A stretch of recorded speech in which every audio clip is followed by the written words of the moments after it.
చేసే ప్రతిదాన్ని కూడా మేము భరిస్తూనే ఉన్నాం.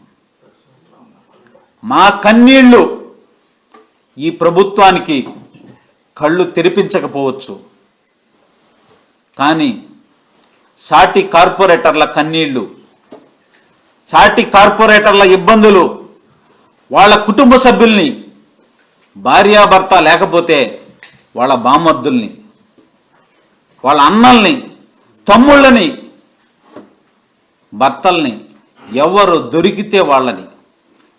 దొరికితే వాళ్ళని చిత్రహింసలకు గురి చేస్తూ ఉన్నారు. ఈ ఉసురు మంత్రి నారాయణ గారు మీకు తగలక మానదు అని చెప్పి కోట్ల రూపాయల డబ్బులు వెచ్చిస్తున్నారు. అవినీతి సొమ్ముతో ఈరోజు చెప్తున్న మంత్రి నారాయణ గారికి, కోటంరెడ్డి శ్రీధర్ రెడ్డికి, కోటంరెడ్డి గిరిధర్ రెడ్డికి, విజయ్ భాస్కర్ రెడ్డికి, ఈ గిరిజన బిడ్డ పోరాటం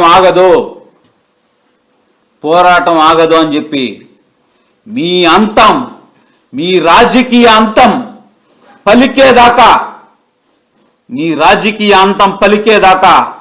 ఈ గిరిజన బిడ్డ పోరాటం ఆగదు అని చెప్పి ఈ సందర్భంగా తెలియజేస్తా ఉన్నా.